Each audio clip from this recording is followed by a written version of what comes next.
them in the deep freeze for good.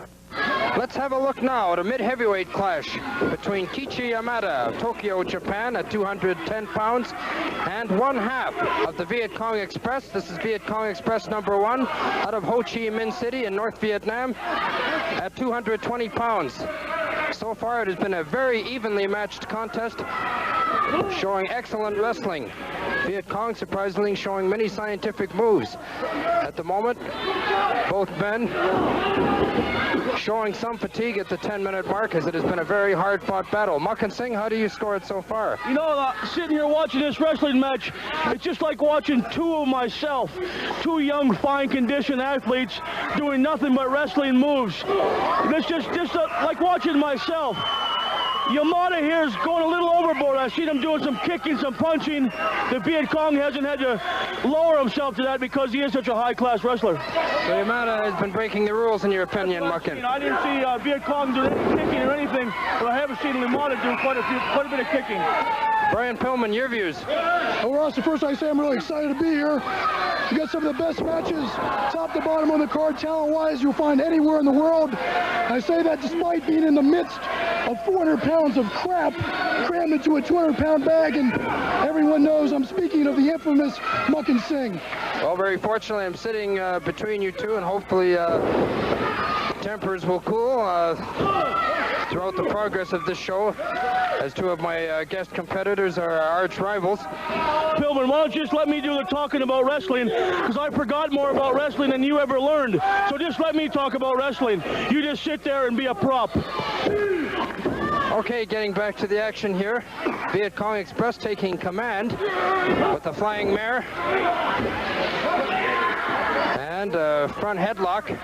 These two are top contenders in the mid-heavyweight division for Owen Hart's Commonwealth Mid-Heavyweight Championship.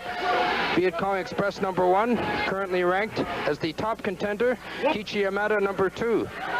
Making his return next week will be the Great Gamma, former Commonwealth Mid-Heavyweight Champion and a rival of Owen Hart's. Many people will remember, as Muck and Singh will, when Gamma threw fire on Owen Hart's face. First-degree burns that nearly put Owen out of action permanently and ended his career. Nearly put him out. Well, get ready and get real serious, because the Great Gamma will be back very shortly. So get ready. I'm warning them all right now. Just be ready. I kind of enjoy this Viet Cong Express kicking the tar out of this little boy here. Well, that he's doing right now. Well, speaking of the Great Gamma, I understand the crotchy vice is getting back in order, and I understand they've come across some bad physical maladies. I know Muckin's been suffering from a case known as pigorexia, and I was just recently informed that all of the crotchy vice are getting it from both ends, as they're suffering from mental constipation and verbal diarrhea, and I only hope that maybe someday they can find a cure. I'm sure Owen, myself, and Bruce would be glad to cure them for them in the ring. Okay, getting back to the action here. Both men shaken from a fall to the mat. Viet Cong, the stomp to the head. Yamada having a little trouble regaining his momentum. Viet Cong in control. And with a leg sweep, he takes his man down. A 2 count. Going after his man again. This match's been going quite a while, Ross Hart. I think this match lasted longer than Pillman's whole football career, 12 minutes. Well, we're just at the 12-minute mark. Yamada trying to rally. Viet Cong has been in control the last few minutes. You know, the toilet bowl sounds a little stuffed up over there. I'm going to be looking forward to seeing Owen be like liquid plumber through him tonight in the main event. It's going to be very enjoyable to watch. Well, and that's on a bout coming up later, a non-title matchup between Owen Hart and Muck and Singh. Right now, the Viet Cong going after Yamada in the corner. Takes him from behind. Yamada goes behind. And a beautiful German suplex. Has he got him? 1, 2. Oh, just about a 3 count. I would say that was 2 7/8. Unbelievable. The moves and repertoire these two have is just mind-boggling. Very indicative of their tremendous amateur backgrounds. Two of the speediest wrestlers you'll find anywhere, showing tremendous agilities. And the Viet Cong coming right back with a front suplex. Has he got his man? 2 count. Many close calls here. Move for move. It's a shame that... Can you tell me why Himmler was counting there? The guy was in a bridge. His shoulders aren't down. You can't pin a guy with his head on the mat. Why was the man counting a 2 count? His back wasn't down.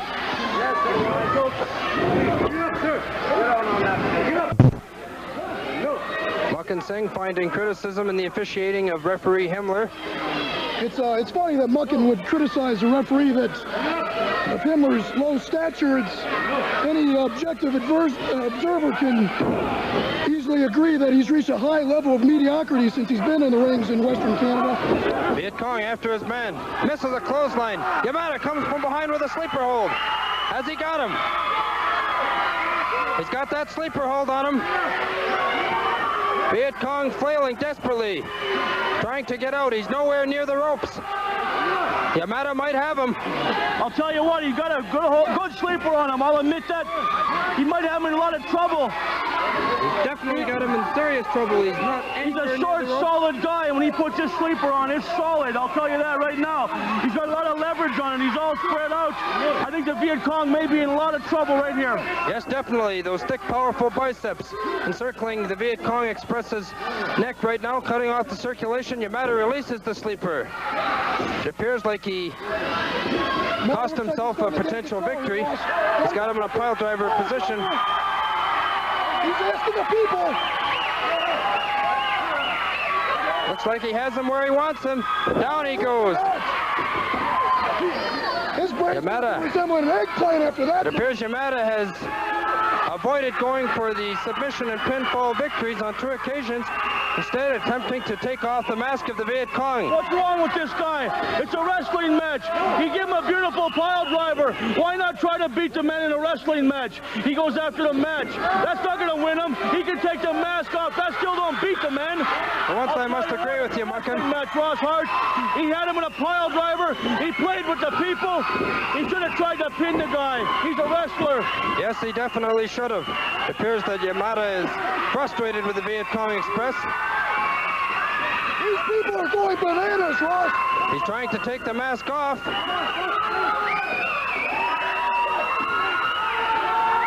Often the Viet Cong #1 has made switch-offs in tag team matches with Viet Cong #2, as they're very difficult to tell apart. Yamada, obviously frustrated, and having been the victim of these switch-offs in tag matches, is attempting to take that mask off now. Referee Jürgen Himmler warning him that it could result in a disqualification. I think Yamada's starting to show that superior cardiovascular condition that he's in. Well, the Viet Cong finally reciprocates with a back elbow. Appears to have winded Yamada. He wasted all of his energy trying to take off a mask. He could have done 10 more moves, tried for 5 more pins in that time. Why waste all your energy trying to take the mask off? You're not going to pin the mask. You're out there to wrestle a man.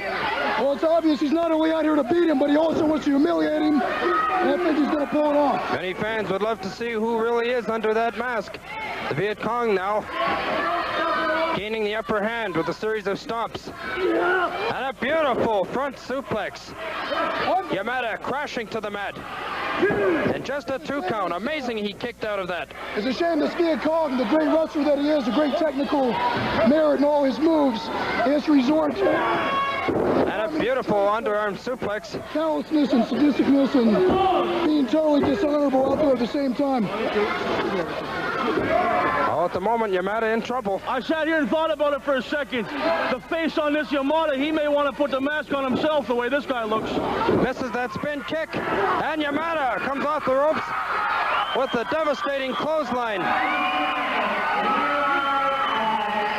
We're at the 20-minute mark, both men showing the wear and tear of 20 minutes of hard-fought battle. Yamada positioning his man in a suplex, puts his man right on the top rope, and goes up after him. This is a very dangerous maneuver here. Both men going off the top ropes, and what a suplex. It could be all over for the Viet Cong Express. This could be it. That is what you call a superplex. There's no doubt thought that could be one of the most devastating moves in wrestling. I'm amazed that Viet Cong's even moving. And a beautiful drop kick off the top ropes by Yamada. Look at him move. Oh, that one. I think it's time to put him away, Ross. Look at the agility and the speed of Yamada. Takes his man in a headlock.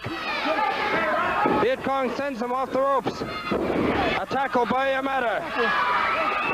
Coming off the ropes again. Oh, and both men coming right over the top rope near our press table. As the Viet Cong hip tossed his opponent and went over the top ropes with him. Both men battling outside the ring, right on our ringside table here.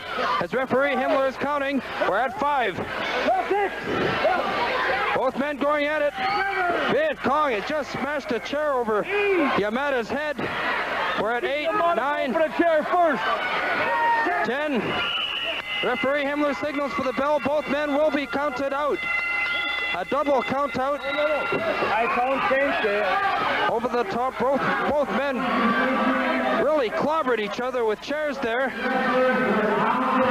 The end result is a double count out in one of the hardest fought matches I've ever seen, and definitely I hope a rematch is in the works between these two top mid-heavyweight challengers. The stars of Klondike Wrestling return